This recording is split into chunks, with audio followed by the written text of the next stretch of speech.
One thing I like about Hyundai is their willingness to try things and experiment when it comes to design. We've seen them really upping the styling ante lately with models like the IONIQ 5 and the IONIQ 6, which look like pretty much nothing else on the road. And now we're starting to see that with their existing sort of standby models as well, like the Sonata right here beside me. This sedan is in its 8th generation, but this pretty substantial update has it looking like a fresh young thing, which I guess is why they call it a facelift. The 2024 model is also the first Sonata ever to get available all-wheel drive.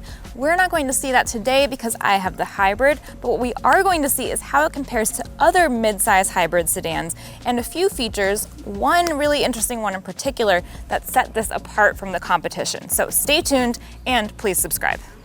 This is pretty dramatic as far as updates go. I can think of a lot of cases where a styling evolution of this magnitude would actually come with a whole new generation. One recent one that I'm thinking of is the 2025 Camry. For the Sonata, we've lost the catfish face and those angle bracket DRLs in favor of a simplified front fascia and this single slim light bar that they're calling the seamless horizon lamp. The headlights have moved down here, completely separate. Badge is up here now above the grille. Overall, it's modern, it's fresh, and it is not at all wimpy looking. It's almost like they took the best parts of the IONIQ 6's design and ditched anything that was a little bit wonky or polarizing. Case in point, the profile. This is pretty similar to the 2023 Sonata, very similar actually, so there's not a ton to remark on, although this part is different. We have the limited trim with the 17-inch wheels, and I gotta say I'm not normally a fan of Hyundai's wheel designs, but I actually think these look pretty good.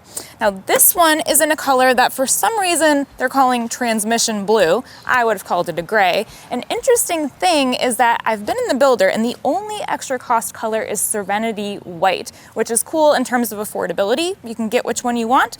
Also cool in that they kind of seem to be penalizing the boring option, and you know what? Respect.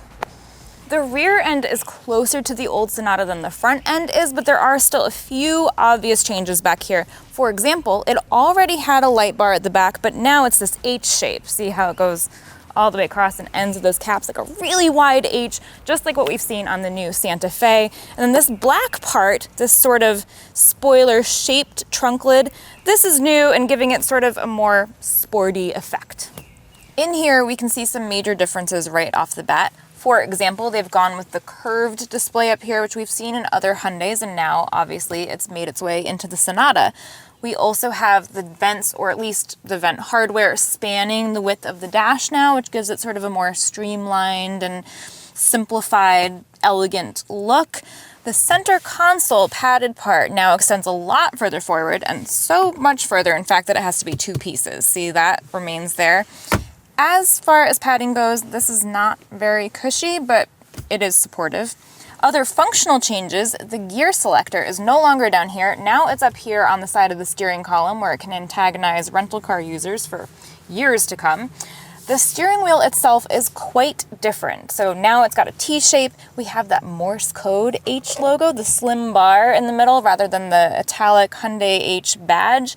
And I really like that the rim of the steering wheel is thinner. I think a lot of automakers kind of equate a beefy steering wheel with sportiness, but this is more ergonomic, more comfortable. I like it a lot. Now you can see that we have the black interior here. There's also a light gray, which is so light it's almost white. And my personal favorite is a camel and dark gray color combo. The seating looks pretty much the same as the 2023 Sonata. Now, when I first got in this, I cranked my driver's seat all the way up because I like to see as much of the hood as possible. I am not about looking cool when I'm driving. I just want visibility. And I'm always hoping for an extra inch or two in our Accord Sport Hybrid that we have at home, which I'm not gonna get. So, cranked the seat as high up as I could get it, and bumped my head into the ceiling, which has never happened to me in a car before. I am not tall. So naturally, I assumed that headroom was a little bit problematic in the Sonata, and I went and looked it up. And it turns out that here I have 37.8 inches of headroom. It would be 40 if I didn't have the panoramic moonroof as part of this limited trim. The Camry and the Accord both give 37.5 inches of headroom in the front row. And to give a little more context, the Nissan Altima has 38. So this is very healthy. And really what's different is just that it gives me more opportunity to make use of that vertical space than some other cars do. It's competitive for rear seat headroom too. For legroom, the Sonata really prioritizes the front row passengers. They get 46.1 inches of legroom. Back here, there's just 34.8. So maybe they're figuring that whoever paid for the car is more than likely going to be sitting up there. Where it might become an issue is if you frequently have adult passengers in the back seat. For example, if you're an Uber or Lyft driver, you might want to push this seat as far forward as it'll go to give your passenger on that side a little extra space.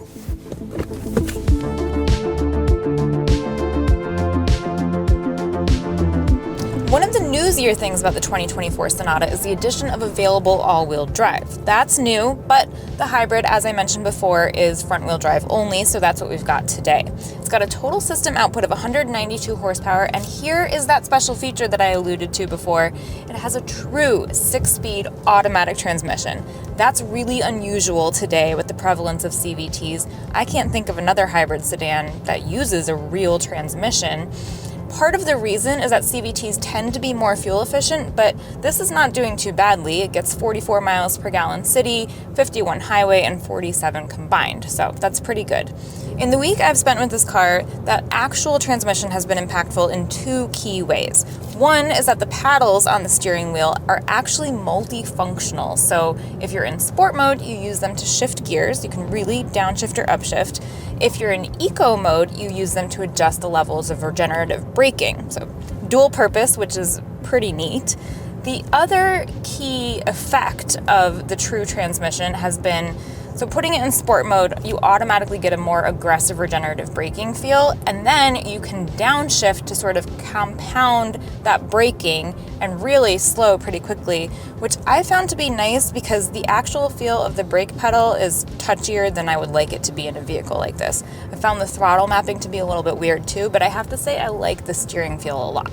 You can configure the dash to show both the hybrid system power flow and the tachometer at the same time. It took me a minute to get there, but I've kept it there ever since. It's really cool because, like right now, you can see I'm going 33 miles an hour, 34, and the tachometer is at 0 because, of course, the crankshaft for the gas engine isn't actually turning. So nothing's revolving, there are no revolutions to speak of, and therefore no RPMs. I mentioned this curved display, which combines your driver information and infotainment screens. That's cool. Every trim of the Sonata now has wireless Apple CarPlay and Android Auto available, which is awesome. You no longer need a cord for phone projection. But if you are going to use a cord, because some of us look at a wireless charger and think, awesome, it's going to cook my phone and give me like 2% battery, right? I want to plug my phone in.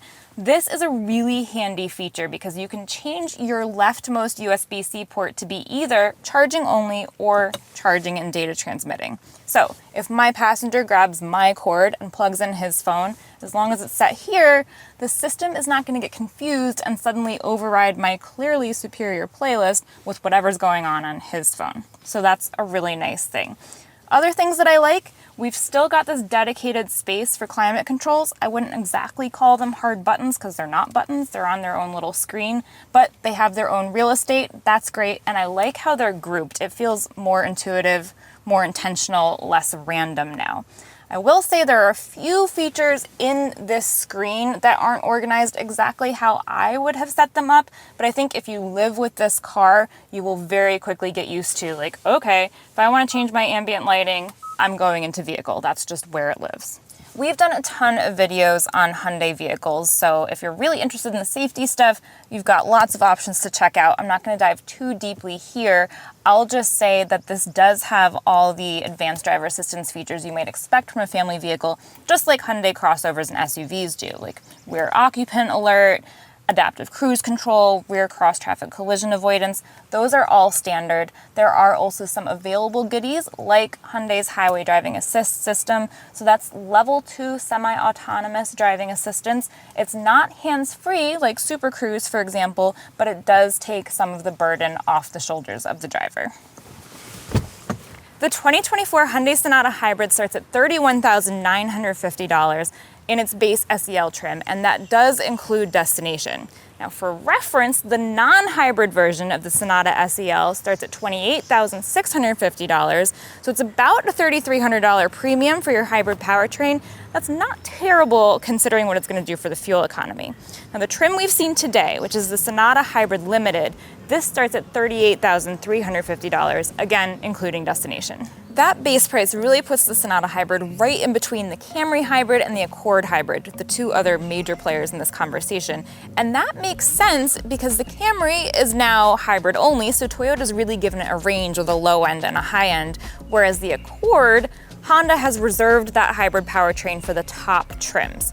Hyundai's treatment with the Sonata falls somewhere in between, but what they've really done with this refresh is to make sure that it stays in the conversation. And if you are shopping for a mid-size hybrid sedan or for any vehicle, please subscribe to this channel so you don't miss our new reviews. Take advantage of our full library of existing reviews. Head over to CarGurus.com to read written reviews. Take advantage of all of our data and, of course, when you're ready to start shopping, our deal ratings.